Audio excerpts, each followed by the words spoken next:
सीतापुर में कानून व्यवस्था आए दिन खराब होती जा रही है। दरअसल आपको बता दें, कुछ दबंगों ने बीजेपी नेता साकेत मिश्रा के घर पर हमला बोल दिया, जिससे बीजेपी नेता के मकान का शीशा क्षतिग्रस्त हो गया। आनंद फानन में मौके पर पहुंची पुलिस ने इस मामले की छानबीन शुरू कर दी। कोई नहीं, मैं सो रहा था। पत्नी हमारी करीब 5:25 का वाकया है। एसी बंद करने के लिए उठी, वो एसी बंद कर रही थी, तभी तक एक बहुत ज़ोर से एक लोहे का टुकड़ा, एल्बो जो नलों वगैरह में लगता है, आके उनके बगल से छूता हुआ निकल गया। कांच टूटी जो बिखरी पड़ी हुई है। मैंने कोतवाल को फ़ोन किया, उन्होंने एसआई को भेजा। उन्होंने वाकया देख के गए हैं, बताते हैं, मैं देखता हूँ क्या करना है इसमें। फाजिल्का के अनाज मंडियों में लिफ्टिंग को लेकर फाजिल्का के कांग्रेस विधायक दविंदर सिंह घुबाया द्वारा दूसरे दिन भी फाजिल्का के फ्लाईओवर पर धरना दिया गया। आड़तिया ने ਧਰਨੇ ਤੇ ਬੈਠੇ ਹੋਏ ਸੀਗੇ ਸਰਦਾਰ ਸ਼ੇਰ ਸਿੰਘ ਜੀ ਘਬਾਇਆ ਜੀ ਦੇ ਨਾਲ ਔਰ ਦਵਿੰਦਰ ਘਬਾਇਆ ਜੀ ਦੇ ਨਾਲ। ਉਹਨਾਂ ਦੀ ਮੰਗ ਸੀ ਕਿ ਪ੍ਰੋਕਿਉਰਮੈਂਟ ਠੀਕ ਨਹੀਂ ਹੁੰਦੀ ਵੀ, ਲਿਫਟਿੰਗ ਨਹੀਂ ਹੋ ਰਹੀ। ਜਿਹੜੇ ਠੇਕੇਦਾਰ ਨੇ ਟੈਂਡਰ ਲਿਆ ਉਹਦੇ ਕੋਲ ਨਾ ਸੰਦ ਹੈ ਔਰ ਨਾ ਹੀ ਉਹਦੇ ਕੋਲ ਕੰਮ ਹੋ ਰਿਹਾ। ਧਰਨੇ ਤੇ ਬੈਠੇ ਸੀ ਕਿਉਂਕਿ ਮੰਡੀ ਪੂਰੀ ਫੁੱਲ ਹੋਈ ਪਈ ਹੈ, ਕਿਸਾਨਾਂ ਨੂੰ ਪ੍ਰੋਬਲਮ ਆਉਂਦੀ ਪਈ ਸੀ, ਦਿੱਕਤ ਆਉਂਦੀ ਪਈ ਸੀ ਬਹੁਤ ਵੱਡੀ। ਅੱਜ ਸਰਕਾਰ ਵੱਲੋਂ ਸਰਕਾਰ ਦਾ ਧਿਆਨ ਅਸੀਂ ਲੈ ਕੇ ਆਏ। ਅਫਸਰਾਂ ਦੇ ਨਾਲ ਗੱਲਬਾਤ ਕਰਕੇ ਉਹਨਾਂ ਨੇ ਨੋਟਿਸ ਕੱਢਿਆ ਹੈ ਕਿ ਲਿਫਟਿੰਗ ਕਿਉਂ ਨਹੀਂ ਹੋ ਰਹੀ। ਜਿਹੜਾ ਧਰਨਾ ਲਿਫਟਿੰਗ ਮੰਡੀ ਦੀ ਨਹੀਂ ਹੋ ਰਹੀ ਸੀ ਪਿਛਲੇ ਹਫਤੇ ਤੋਂ, ਅਸੀਂ ਕੱਲ ਵੀ ਧਰਨਾ ਲਾਇਆ ਸੀ, ਫਿਰ ਦੁਬਾਰਾ ਅੱਜ ਫਿਰ ਲਾਇਆ ਸੀਗਾ।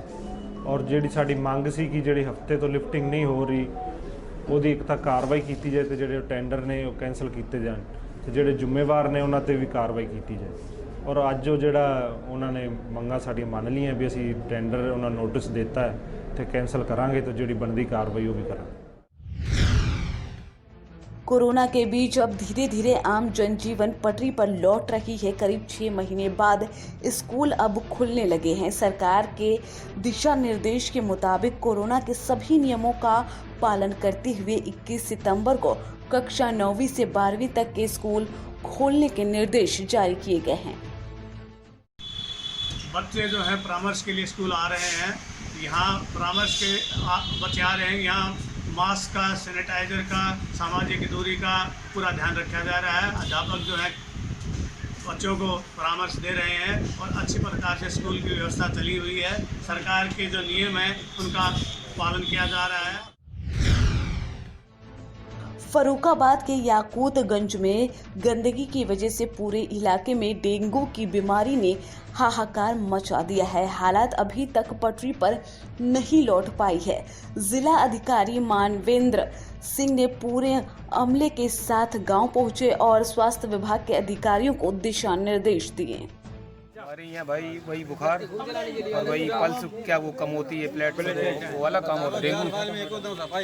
और हमारे यहाँ कोई 4 साल में कोई सफाई कर्मी नहीं आया, ना ही कोई काम और भी आप आम जनता हो सकते हैं। शौचालय बने हैं आपके यहाँ? शौचालय हमारे यहाँ कोई शौचालय अभी तक नहीं, 4 साल में कोई नहीं बना।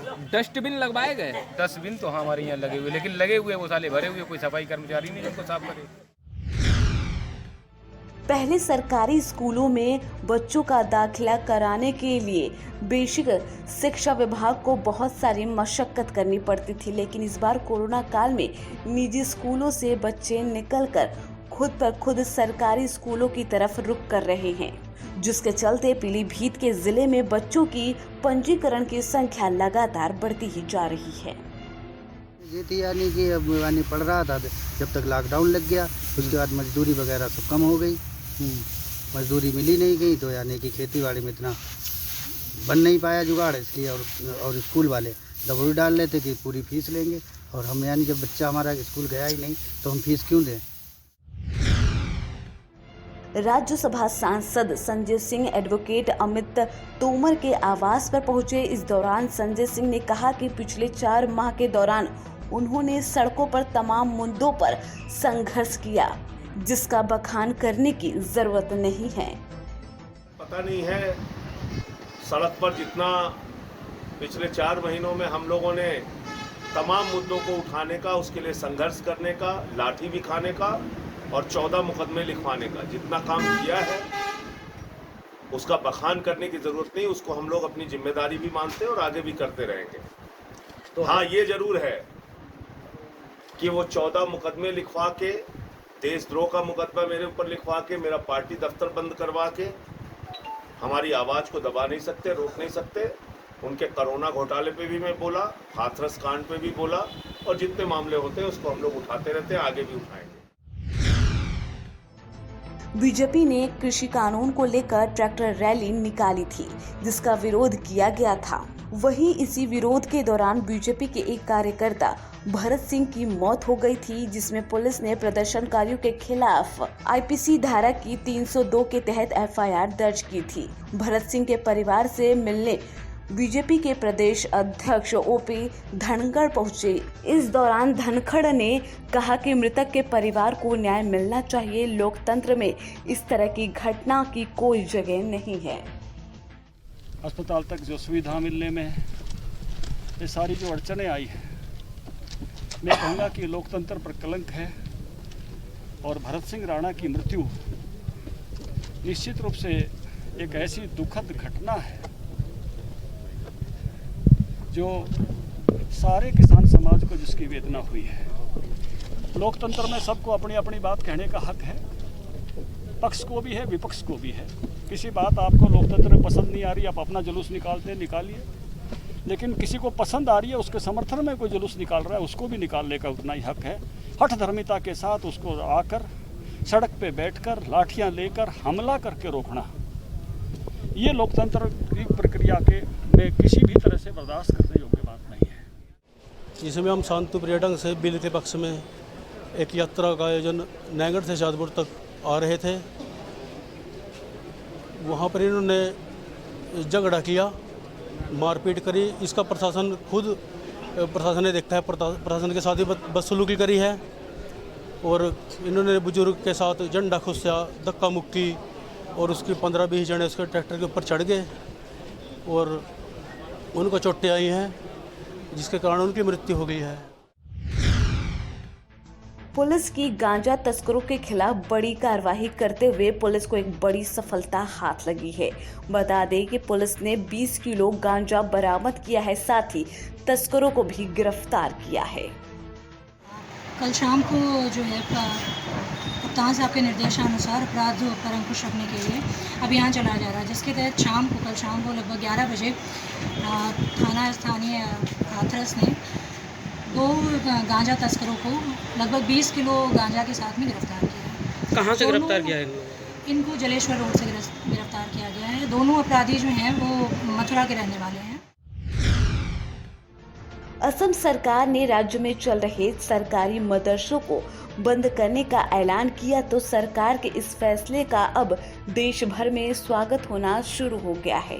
असम में बंद हुए मदरसों को लेकर अब हरियाणा के गृह मंत्री अनिल विज ने भी असम सरकार के फैसले का स्वागत किया है। विज ने कहा कि हमारी सरकार के लिए सभी धर्म एक समान है, लेकिन किसी एक धर्म के लिए सरकार पैसा नहीं लगा सकती। असम सरकार ने बहुत अच्छा काम किया, साहसिक काम किया। हमारा देश एक धर्म निरपेक्ष देश है। सरकार के लिए सब नागरिक समान हैं। सरकार किसी एक धर्म या दूसरे धर्म के प्रोत्साहन के लिए पैसा नहीं लगा सकती। लखीमपुर खीरी ने मौलवी नगर पंचायत के अध्यक्ष सत्यवती के पति का शव आरोपी की निशानदेही पर बड़ी नहर से बरामद किया। वहीं पुलिस ने शव को पोस्टमार्टम के लिए भेज दिया और मामले की जांच में जुट गई। शव बरामद होने के बाद परिजनों में कोहराम मच गया। देखिए, आप अवगत है कि कुछ दिन पहले जो मैलानी से श्री देवेंद्र प्रताप जी अपने घर से कहीं चले गए थे, इस संबंध में गुमशुदगी दर्ज हुई। बाद में उसमें जानकारी प्राप्त हुई कि उन्हीं के एक साथी धीरेन्द्र ने अपने बाकी साथियों के साथ मिलकर उनकी हत्या की है और शव को बड़ी नहर में उनके द्वारा फेंक दिया गया था। उस दिन से ही लगातार police PAC, flood company, boats और ड्रोन्स के साथ पूरे उस एरिया को चेक कर रही थी। उस पूरे जो कनाल है उसको चेक कर रही थी। इसी क्रम में आज सुबह डेड बॉडी रिकवर हुई है। नियमानुसार डेड बॉडी को पीएम खेतु भेजा गया है और बाद में उसको परिजनों को सुपुर्द कर दिया जाएगा।